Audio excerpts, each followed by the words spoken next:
Baik, assalamualaikum warahmatullahi wabarakatuh. Nama saya Rasul Terus Pula, NIM channel 18142.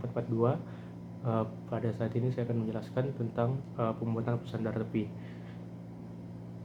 Sebelum itu, kita harus mengetahui indikasinya, yaitu demam suspek malaria dan demam suspek demam berdarah. Nah, untuk alat dan bahannya sendiri itu yang disiapkan pertama itu alat dan bahannya seperti wastafel, tempat sampah non medis, sabun tangan, sabun cuci, dan alat marker untuk marker identitas.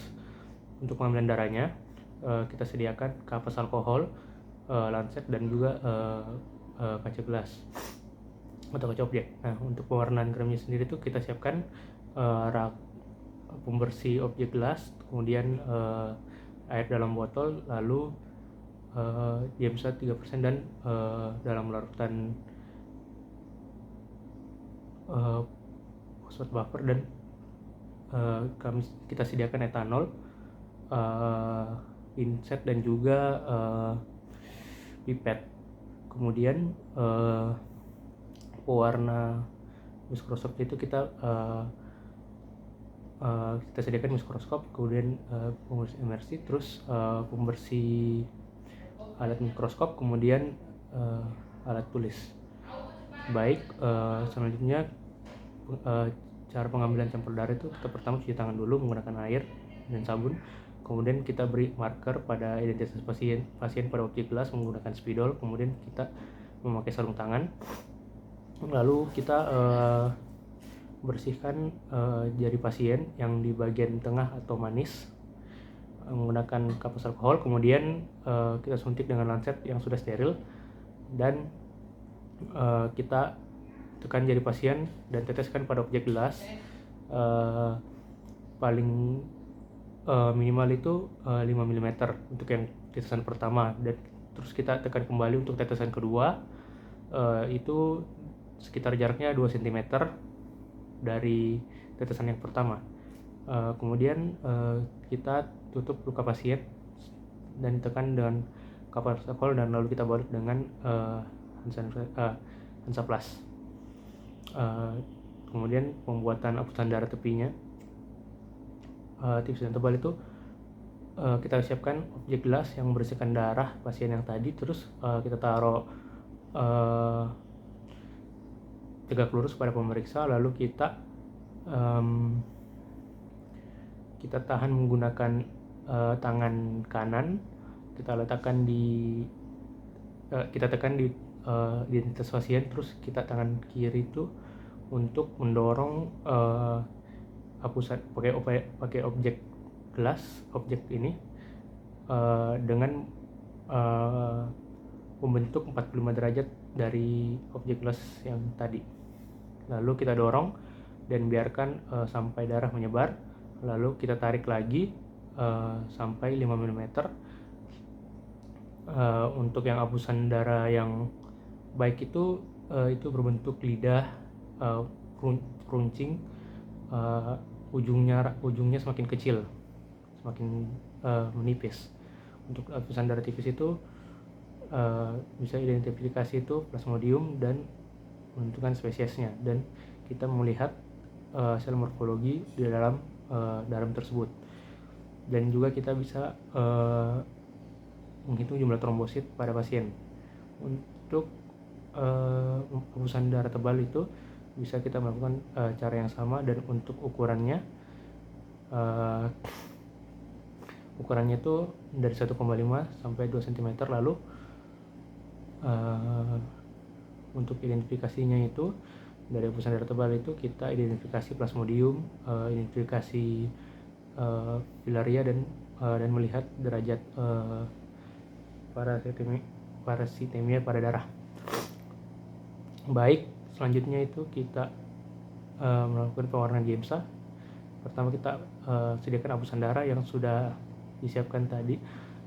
Nah, baru kita taruh di rak objek gelas. Kemudian kita ambil, lalu kita celupkan untuk hapusan darah tipis atau larutan etanol untuk memfiksasi eritrosit Jadi hati-hati itu jangan sampai terkena hapusan darah tebal dan kita biarkan mengering, lalu kita tetesi hapusan darah tebal dengan air, lalu kita biarkan selama 15 menit, untuk gunanya itu untuk hemolisis eritrositnya. Setelah itu kita tetesi kedua hapusan menggunakan Gemsa 3%. Nah itu kita keringkan selama 30 menit menggunakan suhu ruangan. Setelah itu kita cuci dengan air, lalu kita biarkan hapusan tersebut mengering. Baik, selanjutnya kita melakukan identifikasi parasit dalam mikroskop. Yang kita pertama lakukan itu kita letakkan objek les pada mikroskop, kemudian kita biarkan fokus. Apabila sudah fokus, baru kita berikan minyak emersi, lalu kita ganti dengan 100 lapangan pandang, lalu kita fokuskan, lalu kita lihat atau kita identifikasi menggunakan 100 kali lapangan pandangan. Terus kita catat apa yang kita temukan untuk mencegah 2 kali melakukan pemeriksaan menggunakan 100 kali lapangan pandang. Itu kita menggunakan metode zigzag. Nah setelah itu untuk menyatakan negatif itu kita pengambilan hapusan darahnya itu dilakukan sebanyak 3 kali dan dalam rentang waktu 6 jam. Baik, selanjutnya itu identitas plasmodium pada hapusan darah tipis. Untuk eritrosit untuk warna normal itu abu-abu pucat dan keunguan. Nah terus plasmodium ini terdapat di dalam eritrosit. Nah itu kita apabila eritrositnya itu yang mengandung plasmodium itu ukurannya itu agak berbeda dari eritrosit normalnya. Nah itu jadi pada bintik Raynaud itu yang terlihat pada menandakan terdapat adanya plasmodium vivax dan plasmodium oval. Nah kemudian apabila terdapat bintik Maurer itu yang terlihat pada eritrosit, maka itu mengandung cincin plasmodium falciparum.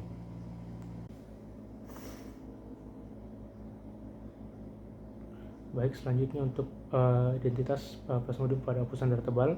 Plasmodium akan tampak pada kromatinnya berwarna merah, dan untuk sitoplasmanya itu berwarna ungu pucat kebiruan.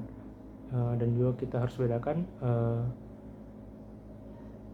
bagian leukosit seperti neutrofil, eosinofil, basofil, dan juga monosit. Selanjutnya itu identitas filaria pada hapusan darah tebal. Nah, mikrofilaria itu akan tampak panjang dan terdapat bintik-bintik berwarna biru tua pada daerah nuklear kolomnya, dan juga terdapat pada salah satu sisi filarianya terdapat sheath atau sarung. Kemudian untuk membedakan mikrofilaria dan cereria dan UJSP itu kita harus membedakan dari bentuk dan dari nuklear kolomnya. Selanjutnya menghitung intensitas infeksi atau parasitemia. Biasanya itu dilakukan apabila eritrosit ditemukan plasmodium.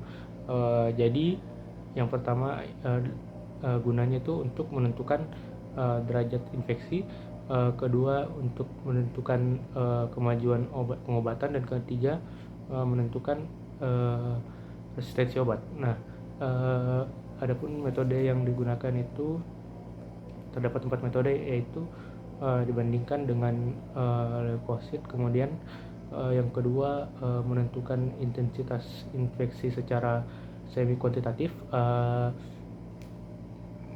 Yang ketiga dibandingkan dengan eritrosit, dan yang terakhir menghitung secara kuantitatif.